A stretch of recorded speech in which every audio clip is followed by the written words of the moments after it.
Hi guys, welcome back to the Dragons podcast. I hope you're well. A great win today in a very, very, very difficult game. Hard fought against Southend, who are a club quite literally fighting for their very existence at times. And it was always going to be a tough game. Before we get into the game, let's have a quick chat about the fans. Wrexham has always been sold to the world on the documentary as a community club. And today absolutely epitomised what that is. The last 48 hours in Wrexham, and probably in the northwest of the UK in general, have been horrendous weather-wise. We've had snow, rain, everything you can ask for. But Wrexham especially, because it's quite high ground, has been hit with quite a lot of snow. Now, what that has meant is that the roads have been dangerous to drive on, but it also meant it meant that businesses shut, schools shut, etc. However, if we look at it from a football club perspective, that means that the ground staff can't work on the ground. The ground is in danger of being unplayable. And at some point, we're going to have to clear the snow off the pitch. So the fans, along with Fleur Robinson, Sean Harvey, and Phil Parkinson this morning, they were there from around 5:30, got in, shovels, and cleared the pitch. The spirit of 58, absolutely amazing, the work they've done this morning to rally the fans around.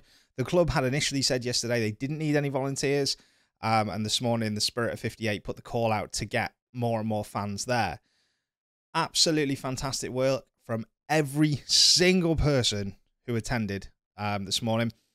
They got the game on, and more credit to them. So whenever someone wants to criticise our fan base, then just go back and look at the pictures that I've just shown, because that's what our fan base does, right?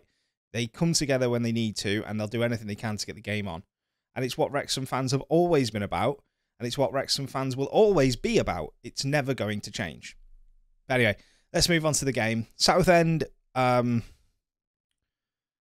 club, like I say, absolutely fighting for their very existence. Their owner has stripped them of the assets right down to the light bulbs and the sellotape that they use just to, in the office, just to make money, essentially. He's done very similar to what former Wrexham owners have done. And I thought they came and they played really well. Yes, the tactics at times were questionable. Things like when it was 0-0, their time wasting was shocking. It's probably one of the worst that I've seen come to the Racecourse ground. But every club comes to the Racecourse ground to spoil and try and take a point and frustrate the crowd, because they did. The crowd turned very quickly, and there was very much an edge within the Racecourse today, which I haven't felt for a while. So there is that as well. And then if we actually look at the other side of it, they nullified our attacks very well. We didn't really create much. We hit the post first half with Owen O'Connell. How that hasn't gone in, I don't know. They keep made a really good save on the follow-up. But they never created anything either. They had 3 efforts on goal, I believe, and not one of them worked. Rob in goal. So, that shows that defensively we were actually very good. Looking at the goal, I can see.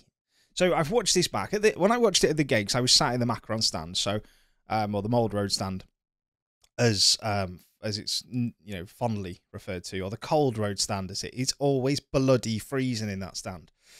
So I've watched this back a few times, and when I was at the game, I thought it was handball. I thought Mullin had kind of gone up and punched it in. I thought, ooh, it's a bit iffy. Then there were the footage doing the rounds at half time to show the keeper had dropped in. It was an own goal, and then I saw people saying it should be a foul. So I've gone back and I've looked at it, and I can see why they say it should be a foul. But I'm one of those people that I believe goalkeepers get too much protection. There isn't enough contact there to knock the ball out of his hand at the speed that he threw it into the net. I think in that situation, the keeper has seen Mullin come in, and I think he's looking for the foul. And I think the referee's got it right. I do think there's an element goalkeepers get a little bit too much protection, and it's expected now. But people who want to go on social media and cry about how Wrexham are cheating and all this stuff, the reason that you are looking for things to moan about us, and the reason that you are looking for these excuses is the same reason people look at it with Man City, with Arsenal, with Manchester United, when they're successful. Because it's something that you don't want to admit that actually they're just a good team. And that's not a dig. That's just, I've been there as a fan when I was younger. And it is predominantly, there are some of the older generation who seem to have suddenly found social media and think, I can act like a complete idiot. But it is a lot of the younger generations who, when I was growing up, the younger generation was Liverpool fans would never give Manchester United credit for anything. Now, that in 99% of the games, I will say, is a foul because he makes contact with the goalie.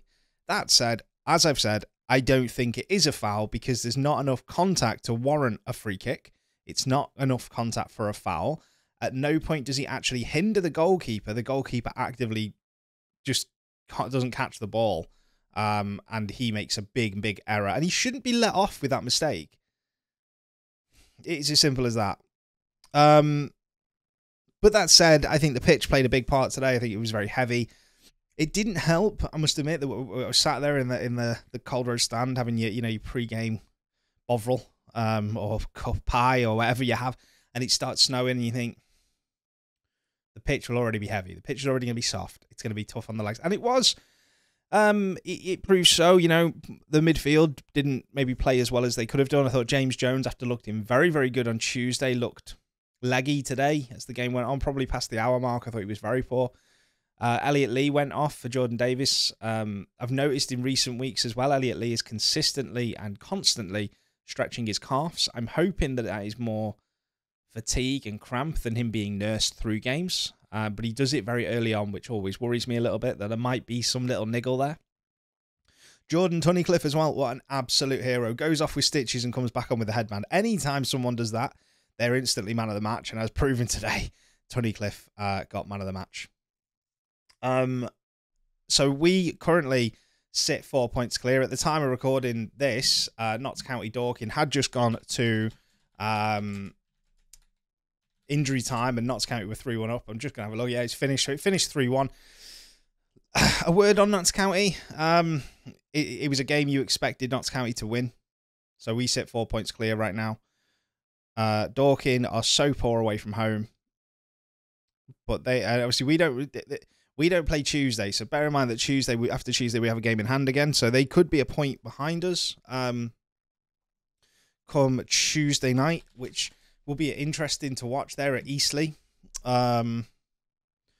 Fingers crossed Eastleigh can maybe do us a bit of favour there. Eastleigh are sitting 5th at the moment, and they've got to win to keep those playoffs hopes alive.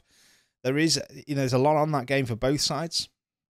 Because if County lose, we have a game in hand and we're 4 points clear. If County win, they're only a point behind us. But you never know. So our next game, I will do a preview of next week before the game comes out. We are away from home in our next game. We're away at Bromley next Saturday before welcoming York to the Racecourse ground.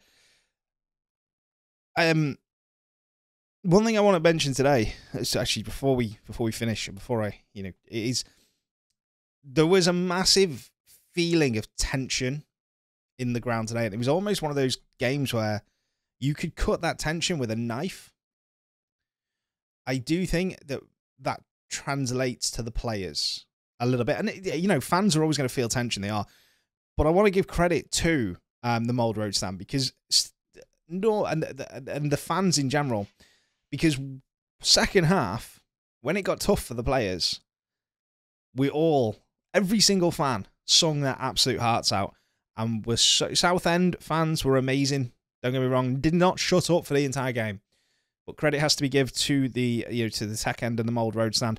They absolutely sung their hearts out and really stepped up for the lads when we needed that extra 5 or 10%. So we need to do that in every game. We need to make sure we're doing that, Bromley. Then we've got York and Oldham at home. So back-to-back home games before a trip to Halifax. So As I've said, Bromley's a really tough game, but the game Bromley and Notts County are the only games I'm quite concerned about that we could drop points in. Bromley are a good team. But anyway, we'll do a preview of that later in the week. I hope you all enjoyed the game today. Let me know in the comments who was your man of the match and whether you think that Paul Mullin goal, or the own goal, sorry, should have stood. Or should Paul Mullin have been penalised for his involvement in the goal? Let us know in the comments. Hit subscribe and hit that like button so you don't miss out on any future content. And I'll see you all towards the end of the week with a preview of the weekend's games. See you all soon, guys.